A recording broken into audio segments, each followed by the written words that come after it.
TV Fortaleza, a emissora da Casa do Povo. TRE Ceará inicia terceiro simulado nacional de hardware. Novas propostas estão sendo analisadas sobre o impasse das barracas na Praia do Futuro. Revogar o Estatuto do Desarmamento. Proposta tramita no Senado Federal. Confira o quadro Direito Empresarial com o advogado Cleto Gomes. E a nossa agenda com os concursos jurídicos com inscrições abertas. Os principais destaques do Judiciário Brasileiro, agora aqui no programa Mundo Jurídico. O Tribunal Regional Eleitoral do Ceará iniciou no dia 9 de outubro o terceiro simulado nacional de hardware. O teste acontece no Centro de Armazenamento e Manutenção de Urnas Eletrônicas de Fortaleza e também em Limoeiro do Norte. O evento é uma iniciativa do Tribunal Superior Eleitoral e tem o intuito de identificar e registrar falhas no hardware das urnas eletrônicas, permitindo assim a análise posterior de suas causas e a identificação de possíveis soluções a serem adotadas até a realização do pleito de 2018 em todo o país. O teste acontece no Centro de Armazenamento e Manutenção de Urnas Eletrônicas de Fortaleza, no bairro Antônio Bezerra. Ao todo, 853 urnas simularão votações. E o objetivo do Tribunal Superior Eleitoral é identificar e registrar falhas para evitar erros no pleito de 2018. Faz parte do nosso calendário de manutenção das urnas. Nós temos nossa manutenção preventiva normal. E esse evento é um evento especial porque ele se trata de manusear apenas 4% do parque de urnas do estado. Os trabalhos ocorrerão em Fortaleza e em Juazeiro do Norte.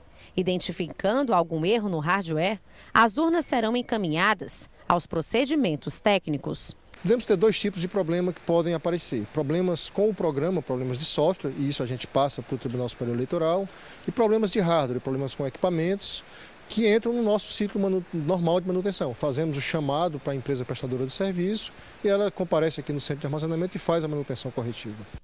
O juiz Roberto Viana Diniz de Freitas e o advogado Tiago Asfor Lima tomaram posse nos cargos de juiz de direito titular e juiz titular na categoria jurista da Corte do Tribunal Regional Eleitoral do Ceará. O juiz Roberto Viana compõe a Corte do TRE desde agosto de 2014 como juiz substituto. Ele foi escolhido como juiz titular na sessão de 21 de setembro pelo Tribunal de Justiça do Estado, na vaga aberta por ocasião da nomeação do juiz Francisco Mauro Ferreira Liberato para desembargador do TJ. Tiago Asfor foi nomeado no último dia 19 de setembro pelo presidente da Câmara dos Deputados no exercício da presidência da República, Rodrigo Maia, como jurista para a vaga aberta por ocasião da saída do advogado Cid Marconi em 2015. Junta Comercial do Estado do Ceará, JUSEC, é uma autarquia estadual responsável pela administração e execução dos serviços de registro público de empresas mercantis e atividades afins. E para falar sobre o papel da JUSEC, bem como sobre as iniciativas que visam desburocratizar suas atividades, nós conversamos agora com a presidente da autarquia, doutora Carolina Monteiro. Doutora Carolina, é um prazer tê-la aqui em nosso estúdio. Eu que agradeço o convite, o prazer é todo nosso em estar aqui apresentando as nossas ações com o intuito de simplificar o processo de legalização das empresas. Inicialmente, eu gostaria que a senhora destacasse aqui para os nossos telespectadores o papel, as atribuições da autarquia. Sim. A Junta Comercial, ela tem um papel princípio desde a criação, em todo o Brasil, que é o de promover a publicização dos atos de registro de pessoas jurídicas, mercantis, assim como define o Código Civil de 2002. Dentre essas atribuições, a gente tem a de registro de autenticação de livros mercantis, livros diários de empresas, emissão de certidões de empresas lá constituídas e o ato de registro e emissão de carteiras dos tradutores, intérpretes comerciais, que são também selecionados pela Junta Comercial, dos trapicheiros, dos armazéns gerais, dos administradores de armazéns gerais e dos leiloeiros. A Junta Comercial, então, ela é a porta de entrada e saída para toda e qualquer empresa que queira iniciar ou encerrar um empreendimento. Isso, para todas as empresas mercantis, né? Porque a gente também tem as empresas simples que são registradas nos cartórios de pessoas jurídicas. Uma grande novidade apresentada recentemente pela Junta Comercial foi a criação de um aplicativo, né? O JUSEC Mobile. Sim, A senhora poderia falar um pouco sobre esse aplicativo? O aplicativo é uma iniciativa da Junta que visa dar uma extensão a esse processo, que é a implantação de tecnologia nesse processo de legalização de empresas, né?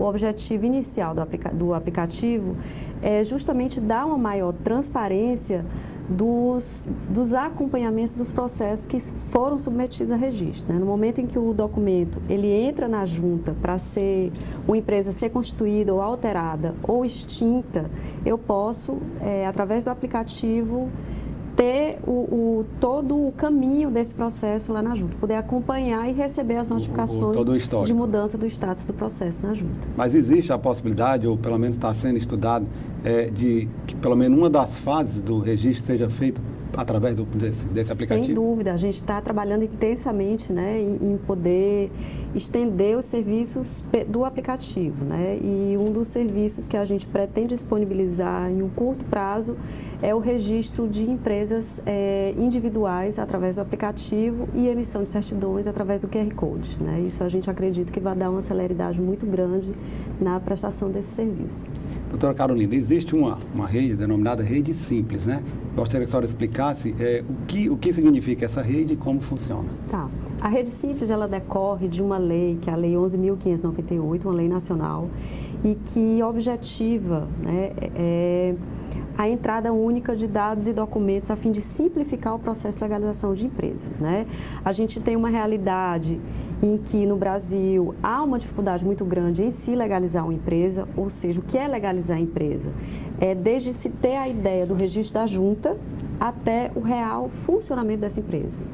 A gente tinha, anteriormente à lei, a gente tinha um registro na junta, depois a emissão de CNPJ na Receita Federal, emissão de alvará de funcionamento pela SELMA, licença sanitária, que é a vigilância sanitária municipal, vigilância sanitária estadual, né, para determinadas atividades, a emissão de inscrição municipal através da CEFIM e a de inscrição estadual através da Cefaz, né? Esse percurso até legalizar uma empresa era muito grande.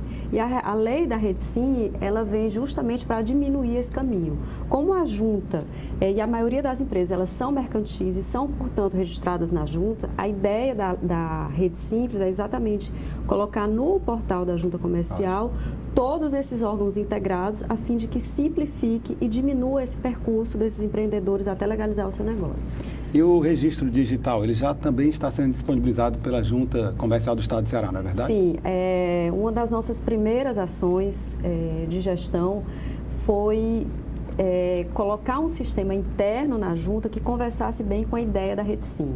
Se hoje nós temos um portal que ampara vários órgãos que são necessários ao processo de legalização, nada mais natural que nós tivéssemos um processo interno também digital. Esse processo digital, ele permite que o empreendedor ele possa dar entrada através da internet. Quem possui certificado digital, eu faço o instrumento no computador, assino digitalmente, meus sócios podem estar em qualquer lugar do mundo, assinam digitalmente, eu já submeto através de um clique para a junta comercial, ou seja, não é necessário mais o deslocamento até a sede da junta para dar entrada em qualquer ato que seja. Então, a gente já abre a possibilidade de abertura de empresas através da internet. Tanto abertura, quanto alterações, quanto extinções de empresas, emissão de certidão, a gente já faz tudo via internet, né? A gente não emite mais certidão presencialmente. Então, a ideia é que a gente, de fato, simplifique e reduza a carga burocrática para os empreendedores. Dando mais agilidade. Dando mais agilidade. A ideia é que a gente diminua esse prazo para até 5 dias. Doutora Carolina, a JUSEC firmou em setembro um convênio com o Instituto de Registros de Títulos e Documentos e Pessoas Jurídicas do Ceará. O objetivo principal é simplificar o processo de abertura e legalização de empresas no Estado. Esse convênio representa a integração do Instituto à Rede Simples. Eu gostaria que a senhora falasse. Sem dúvida. Só logo após um breve intervalo. Tá. A Câmara Municipal de Fortaleza não para de trabalhar pela população da nossa cidade. E para que você fique sempre por dentro do nosso dia a dia, temos vários canais de comunicação. Confira o que acontece na Câmara pelo site e pelas nossas redes sociais, como Facebook, Instagram, YouTube, TV Fortaleza e Rádio Fortaleza. Acesse, comente, assista, participe. A casa é sua também. Câmara e você, juntos construindo uma Fortaleza melhor. Nós voltamos a entrevistar a presidente da Junta Comercial do Estado de Ceará, doutora Carolina Monteiro. Doutora Carolina, a pergunta que ficou lá no bloco anterior foi sobre um convênio firmado no último mês com o Instituto de Registros de Títulos e Documentos e Pessoas Jurídicas do Estado de Ceará, para simplificar o processo de abertura e legalização de empresas no Estado. O que significa esse convênio? Esse convênio é mais uma ação para a integração da Rede Simples, né? A Rede Simples, ela compreende os órgãos de registro, né? E a gente já tem também um convênio a ser firmado com a OAB para a Sociedade de Advogados, também entrando pela Rede Simples, também simplificando o processo de legalização para a Sociedade de Advogados. E o IRTDPJ, ele é uma ação da Rede Simples na medida em que o processo de legalização das pessoas da sociedade simples, né, que são registradas em cartórios, elas também têm um processo simplificado. Como a Junta é órgão centralizador da Rede Simples, esse convênio foi feito com a Junta Comercial para que o integrador estadual possa receber e repassar aos cartórios essas informações também com deferimento do CNPJ, através do nosso portal, né? E está sendo preparado também um convênio dessa natureza com a OAB? Com a OAB. Já foi conversado com o presidente Marcelo Mota, né? Ele gostou muito da ideia. A ideia é que a gente possa integrar todos os órgãos de registro e de legalização, né, de formalização de empresas. A gente está dependendo de um convênio nasce com a OAB Nacional e a Receita Federal, para que a gente possa fazer com os estados. Doutora Carolina, qual o papel da Junta Comercial para o desenvolvimento econômico do Estado? Na medida em que a Junta Comercial ela tem em seu portal, tem no seu bojo, toda a responsabilidade de se legalizar uma empresa, no momento em que se integra esses órgãos que são inerentes ao processo de legalização, o papel dela já não é o mesmo do passado de ser um órgão burocrático e um mero cartório, não é?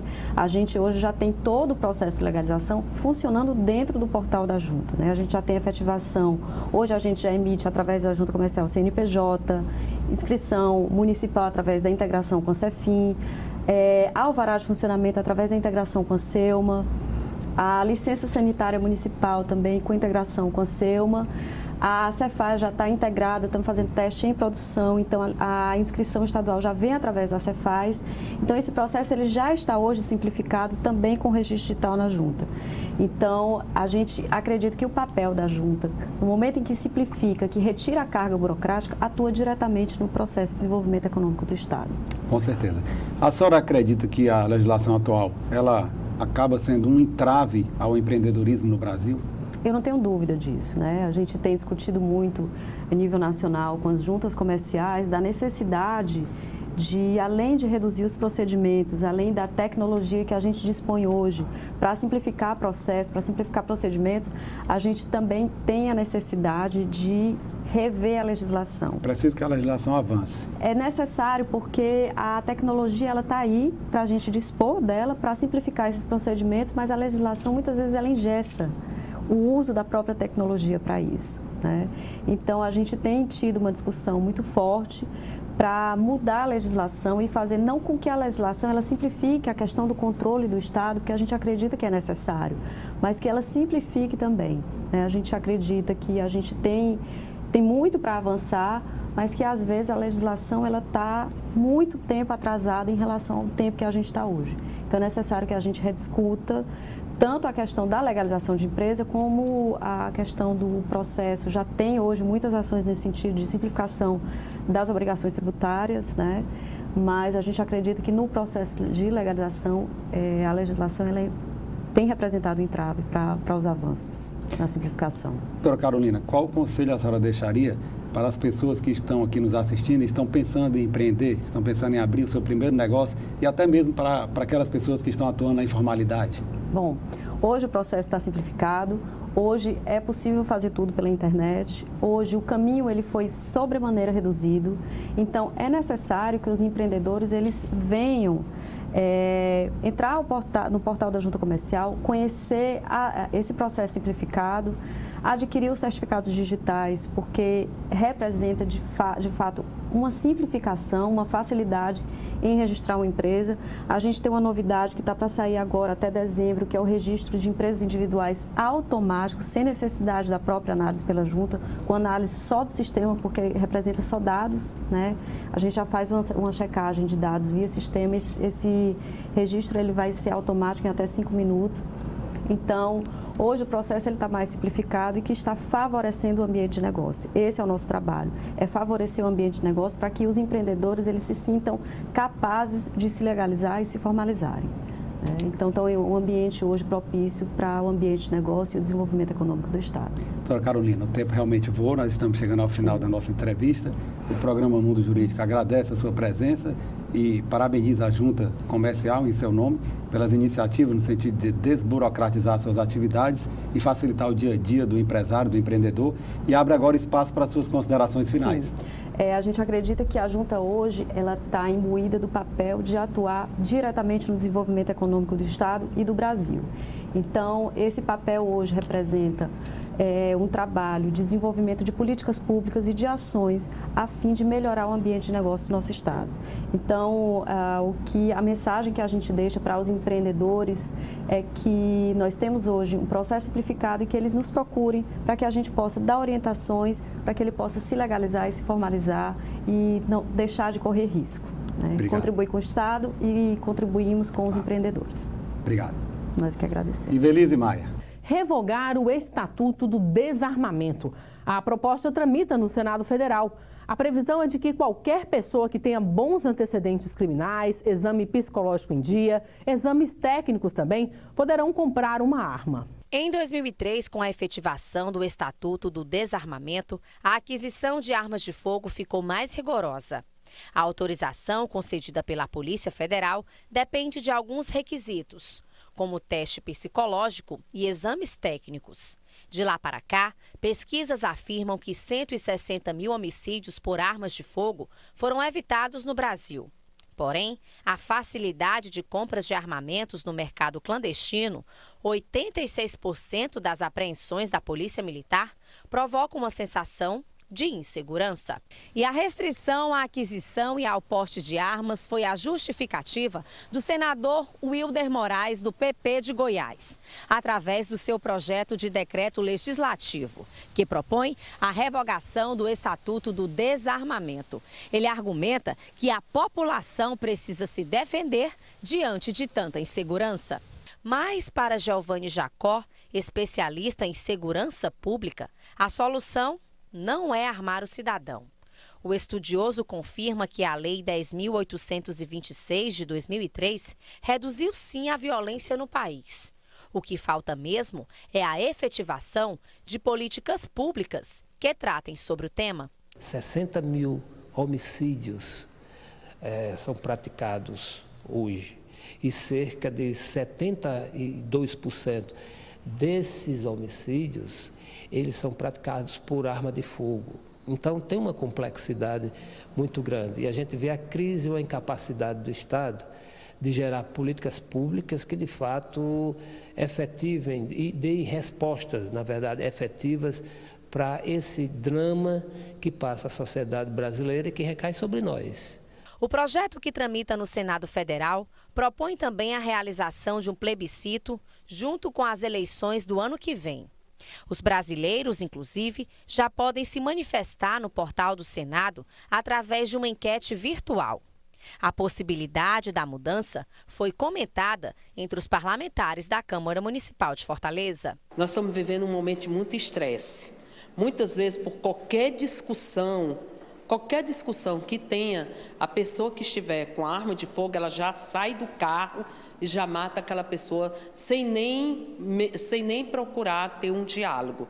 Então, assim, armar nosso povo não vai resolver a violência, vai gerar mais violência. Essa que é a verdade. A questão não é essa, a questão é que nós temos é que fazer políticas públicas, nós temos que melhorar as nossas escolas, iluminar as praças, dar oportunidade à nossa juventude. Eu acho que o Estatuto do Desarmamento ele não deve ser revogado. Eu acho que o problema da segurança ele não se resolve com a circulação de mais armas dentro da sociedade. Muito pelo contrário, tem estudos que comprovam que quanto mais civis portando armas de fogo, maiores os índices de criminalidade, de homicídio, né, de acidentes com armas de fogo. No quadro Direito Empresarial de hoje, com o advogado Cleto Gomes, você vai saber como os sindicatos enfrentarão o fim do imposto sindical a partir do dia 13 de novembro, quando a nova legislação trabalhista entrará em vigor.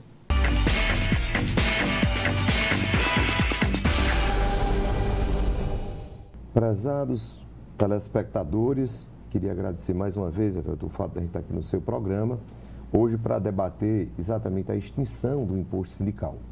O imposto sindical, ele sempre foi muito criticado pelo segmento empresarial, por grande parte até dos próprios sindicatos dos trabalhadores, porque ele era um pagamento que era feito de forma compulsória. Então, a legislação trabalhista, através dessa reforma introduzida por a lei, que introduziu a reforma, ele extinguiu o imposto sindical. Então, vários segmentos sindicais, seja da parte empresarial, seja da parte do sindicato dos trabalhadores, passaram a questionar e a discutir como os sindicatos iriam sobreviver a partir desta extinção. Então, realmente, eu tenho feito algumas reflexões a respeito da matéria e a gente sente que realmente ela se torna um pouco complicada para os segmentos sindicais. Porque se um sindicato ele não detém o poder econômico para que ele possa sobreviver e prestar assistência aos trabalhadores, dificilmente ele tem dificuldade de manter toda uma estrutura funcionando, principalmente com a reforma que estimula a negociação coletiva, inclusive que passa a prevalecer acima do legislado. Então, existe já uma medida provisória, ou melhor, uma minuta de medida provisória que está circulando e há expectativa de que o governo federal venha a editar uma medida provisória instituindo uma nova modalidade de contribuição. Seria a contribuição de assistência e negociação coletiva. Com a introdução, se essa medida provisória vier a ser assinada, os sindicatos podem, no mês da negociação coletiva, introduzir o pagamento, também de forma compulsória, envolvendo associado e não associado, dessa contribuição. Quer dizer, é também concebível que o sindicato venha a prestar um determinado serviço, homologando a rescisão, se o empregador e o empregado assim optar, fazendo a negociação coletiva sem que ele tenha uma contraprestação pecuniária por essa prestação de serviço. Então, na medida provisória, na minuta da medida provisória que está sendo circulando, não existe parametrizado um percentual, mas cabe aos sindicatos, observando o princípio da proporcionalidade, instituir esta modalidade de contribuição. Isso aqui seria devida no mês da negociação coletiva tão somente. Então, se essa medida provisória vier a ser editada, a partir de sua vigência, os sindicatos podem introduzir essa contribuição, que ela envolve o associado e não associado, e a outra contribuição que pode ser instituída e deve, nos termos do estatuto da entidade sindical, é a mensalidade sindical, que essa sim é devida só pelo associado ao sindicato. Então, é uma expectativa que existe de edição dessa medida provisória para que, no caso, possa regulamentar, digamos assim, admitir a possibilidade dos sindicatos se utilizar dessa faculdade e, no caso, restabelecer o pagamento de um determinado valor para que os sindicatos possam sobreviver.